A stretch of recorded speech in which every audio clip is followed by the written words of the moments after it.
Yo, what is going on, everybody? Welcome back to the Mental Game Podcast. If you're new here, my name is Neri Tor. This is episode 2. Today, I'm here with Connor, my former high school teammate. If they have a season this year, I can't wait to see what he does. He's a bucket. Connor, say what's up. What's up, everyone?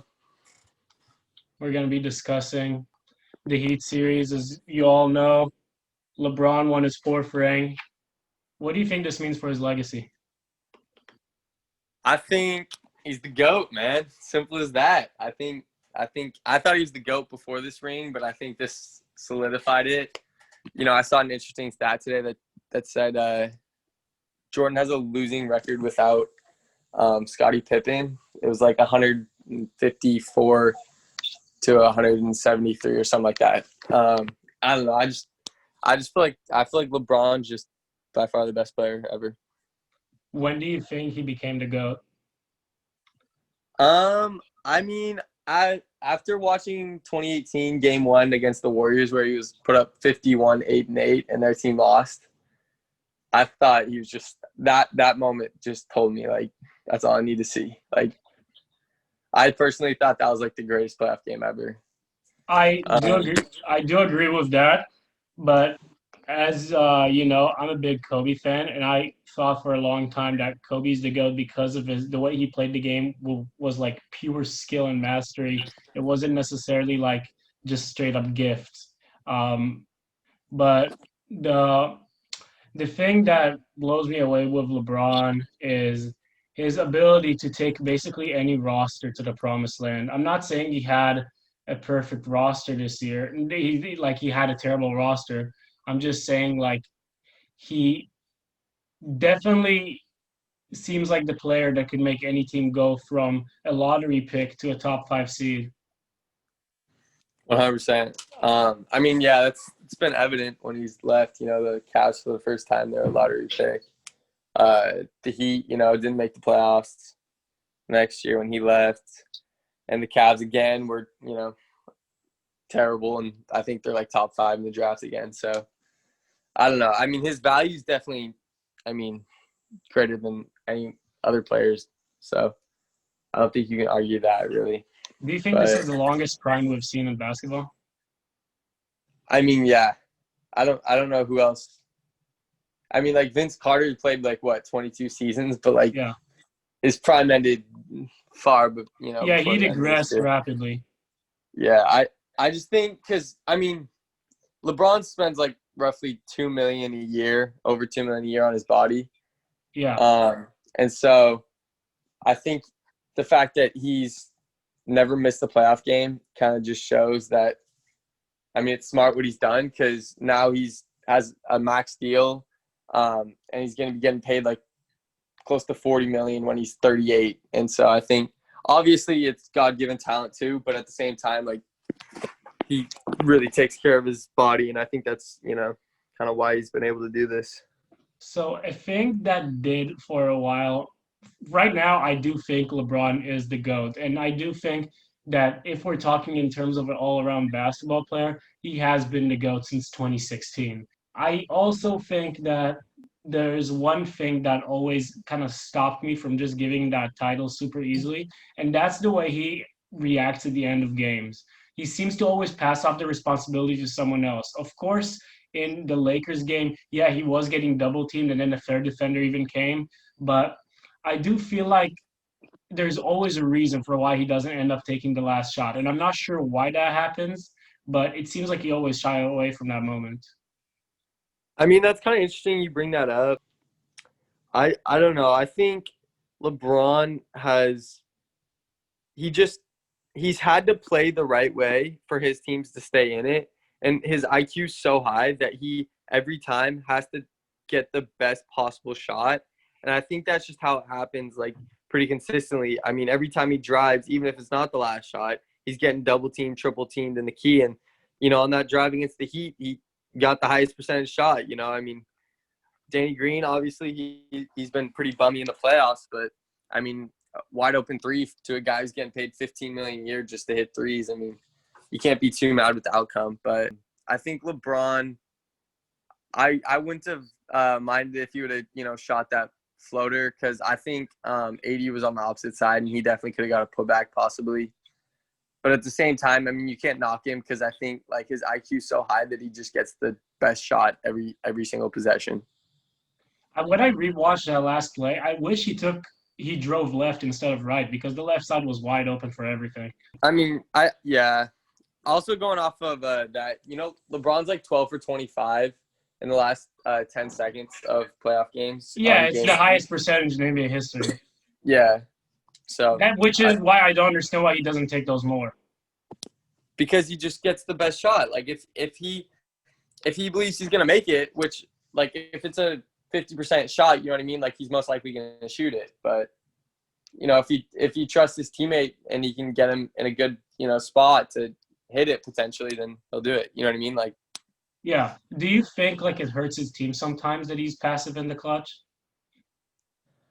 I mean, I'm trying to think of instances where that shot. I mean, he probably could have shot that, but I don't really think it does because he's just all game long. He's creating for his teammates. And part of doing that is he's giving them and installing confidence into them early in the game so that they have the confidence to take those shots later on. Like, he just elevates everyone's game. Like, AD had his best season he's ever had on the Lakers. Don't get me wrong, he's, defensively unreal, but, like, he also doesn't get, as many defenders drawn on him because of, LeBron being there. Yeah. And I think the way LeBron's able to create and stuff, I don't know if you can really knock him for what he does because he just plays the right way. Like, obviously, you'd want to see, like, that killer mindset of I'm going to take it regardless. But at the end of the day, you're going to knock him for getting most likely the highest percentage shot, like, pretty consistently. I think that at the end of the day, LeBron is just not a scorer. Like, as a player, that's not what he is, like, naturally. So his instinct is not to do that. And usually in high-pressure situations, you will go to your instincts. It doesn't knock him as an all-time great, but it definitely makes him different from the other two all-time greats, Kobe and Jordan, which are discussed as the two other best players. So I think that this is why a lot of people are have a hard time comparing him to those two or putting him over them sometimes. Yeah, I mean, I hear what you're saying. Like, if you're going to say, this person's the GOAT because of the last, 15 seconds of the game, I'll take the other 47 minutes and 35 seconds or whatever. You know what I mean? Like, I agree with you. So, I don't know. It's not he refuses to take the last shot. He just gets the best, percentage shot. You know what I mean? Like, I feel like, Jordan, I don't know. I think when I watch tapes of Jordan, it's not like he seemed like he got, pretty decent shots on his own and he was able to get mid-range shots, but that's not really LeBron's, go-to. The game's just evolved. So LeBron his IQ is so high that he doesn't look to take lower percentage shots. He just, he's kind of more threes and layups and he'll kick. And I think that's why his teams have been so successful is because his IQ is just unreal. I would agree with that. But moving on, were you surprised by Jimmy Butler's performance in the finals, or is that something you expected? I was surprised. I actually thought this series was going to be tough for LeBron because I didn't personally know. Like, going into this playoffs, I was really scared. I kind of thought the Lakers were in trouble, but somehow they just turned it on and were able to LeBron just went crazy and showed that father time is not come yet. But I think Jimmy Butler, because, really, he put up a great fight against Giannis too and, kind of won that battle. And so I was pretty surprised. I thought he was going to show out, but, like, I didn't know he was going to – because this is the first time ever, like, someone's gone up against Bron, like, on their own and kind of battled with him a little bit. Like, obviously LeBron, won the matchup pretty easily, but, like, yeah, you can argue Kevin Durant, but, like, when you have three other all-stars on your team, it helps a lot because then you're not, you're not the only guy, you're not drawing because, like, when the Warriors were playing, like, you couldn't leave 2-3 guys in at all times. Like, you couldn't leave him. So that, helps a lot to be able to score in those situations when you have that. So I think Jimmy Butler and this Heat team proved something I thought for a very long time. They proved that superstars, having multiple of them, a lot of people did not consider Jimmy Butler a superstar going into the series. I've been calling him a superstar for the past 2 years, but that is besides the point. But people think that you need multiple superstars or three superstars to compete for a championship. And I always thought that, yeah, of course it helps the more players you have, but sometimes it can actually cause a clash between the players. And I think that sometimes well-rounded teams do better. I believe that the Heat just had the perfect mix of players, and the only reason they couldn't finish this series out is because LeBron was on a mission. And also because I do believe there are some coaching mistakes. Even though Spo is a great coach and he's the only reason they got there, I do think there were some coaching mistakes. Like, in the last game, I really did not like how he kept Bam in.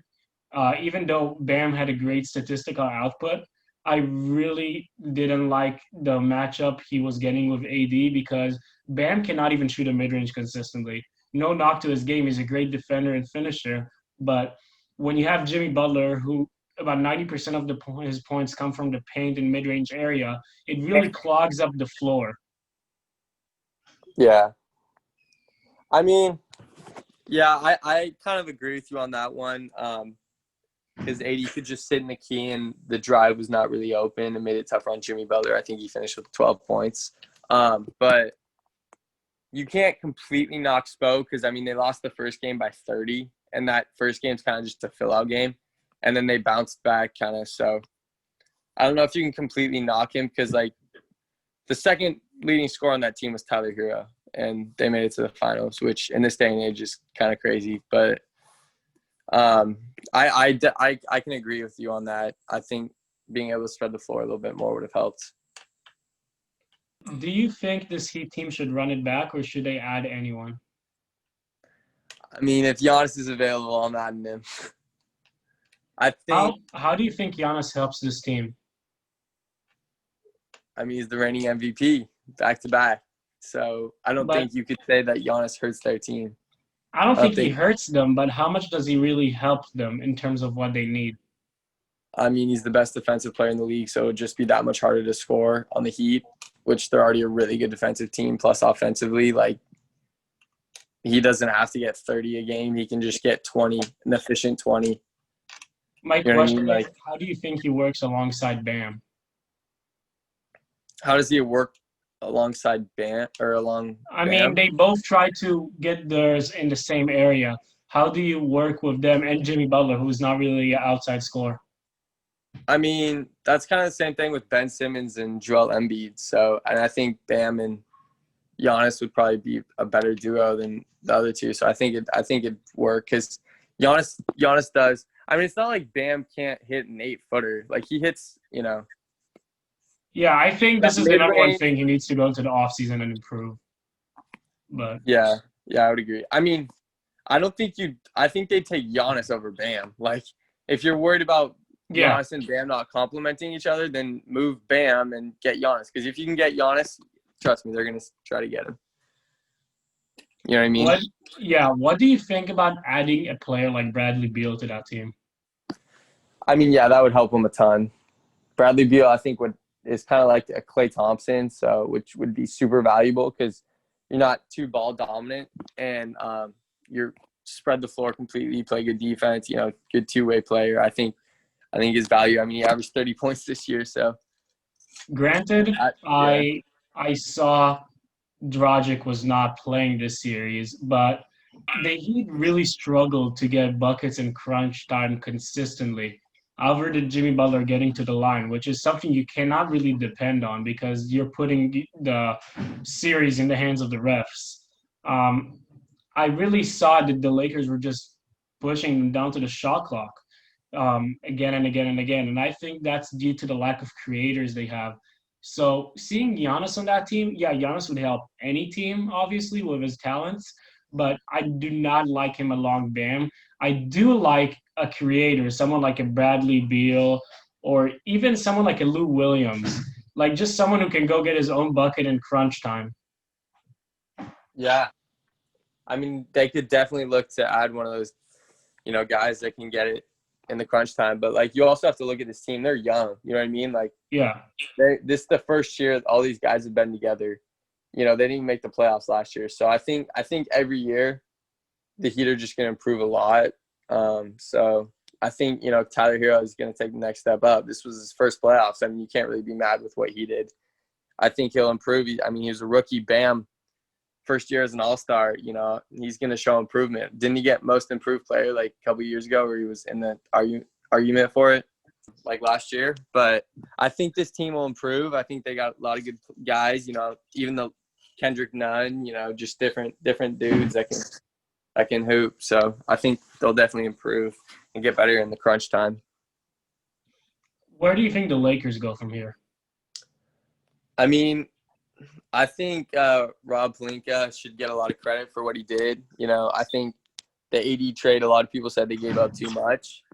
But at the end of the day, they won the championship. So it doesn't even matter what they do from here because it worked out. But I think they'll definitely try to, because they signed a lot of 1 year, 2-year deals. And so I think they'll be able to, try to bring in another guy. I think JJ Redick is, might be freeing up. That'd be another great player to play with LeBron.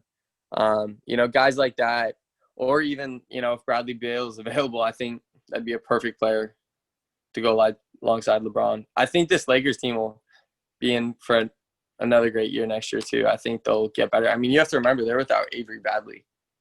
Like that was their best, guard defensive player, and he could hit the three. He does a lot of things that, don't show up on the stat sheet. So I think having him back will be big too. How long do you think LeBron's prime is gonna stay for? Because it seems endless right now.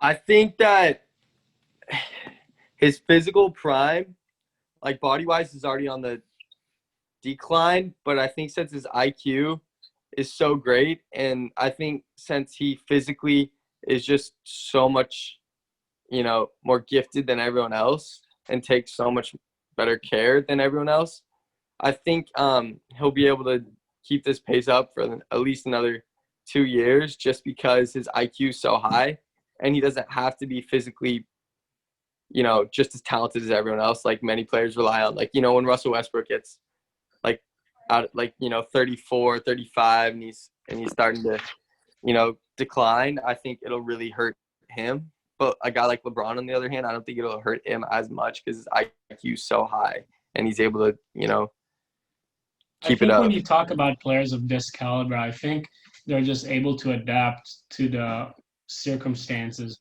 So when you saw MJ on the Wizards, MJ was able to kind of change his game and still get buckets. You saw Kobe after his Achilles, he was still able to put up about 20, 25 a game.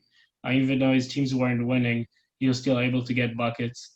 And then LeBron, even though he never suffered a serious injury, which is the reason I think his prime is going on for so long, I think he will be able to add stuff to his game he hasn't had before. I think his jump shot is getting to a point where, you know, they really can't leave him open anymore, even though that was the strategy of teams going into the playoffs for years now. I mean, yeah, I agree. I think when he went into the league, I mean, that's something LeBron's been so great at. He's just evolved with the game. Like, he didn't have a jump shot coming into the league. Even though he was super young, he couldn't shoot. And now he's a career, efficient three-point shooter. So I think the fact that, he's just evolving with the game and he takes such good care of his body, which has been a big reason on why he hasn't gotten hurt, knock on wood. I think that'll really help him down the stretch. And I saw that they said the Dallas Mavericks owner or whatever, Mark Cuban, he said that LeBron is better now than he was in 2011. No one could argue that he wasn't more like physically gifted back then and stuff, and more in his prime from his body standpoint. But I think he is a better player now. Like Steve Kerr agreed with that. And I think that just shows that his IQ and his ability to evolve with the game has, really improved. Do you think there's anything the Heat could have done to win this series? No. I think LeBron would have won this series. I mean, the Heat were it was 4-2, and the Heat or the Lakers had a wide open three, so it could have easily been 4-1. I don't know. I don't think they could have done too much. I mean, the Lakers won 2 games by 20 plus points. I think they were just the better team this year. I actually think the Heat were the better team, but I think that this showed that even though you're the better team, which I think can win games, only if the coaching is literally perfect, which Spo was damn near perfect, but when you have a really well-rounded team, but you go up against two mega stars, it wasn't even superstars, you're going against two of like the top 4 players in the league. I mean, one of them being probably the best player to ever play the game. It's not going to cut it. Even though I think the Lakers supporting cast is very, very average. I would agree with that. I think you could say the roster probably was better in Miami, but when you got LeBron James on your team, you got to really account for that. Like I don't think LeBron would have lost this series. I don't think he would have as well. I don't think there's a scenario where the Heat win this. Yeah, it's really too bad that the Warriors had such a strong core, because I think LeBron could have easily passed MJ in rings, but that 5 years of the Warriors dynasty was so tough. The fact that the Warriors were 73-9 with best record ever, and they blew a 3-1 lead to the greatest player ever. The fact that they felt that they needed a the second best player in the world to join them. I think that speaks a lot to LeBron's legacy and his greatness. It does. I feel like we were robbed of the actual finals this year, which was supposed to be against the Clippers, but Paul George decided to forget how to play basketball. So the Western Conference Finals. Yeah, that was supposed to be our actual finals. That was supposed to be a 7-game series. Yeah. I didn't hate seeing them get eliminated by the Nuggets, but I think a lot of that had to do with, they were just older, and they didn't have everything figured out. There was definitely some locker room issues, because I know PG and Doc Rivers weren't getting along. Well, Doc Rivers is notorious for losing leads in the playoffs. He has done that many, many times. He's usually a coach that will get you to the playoffs, but for some reason he does not make adjustments to the other team.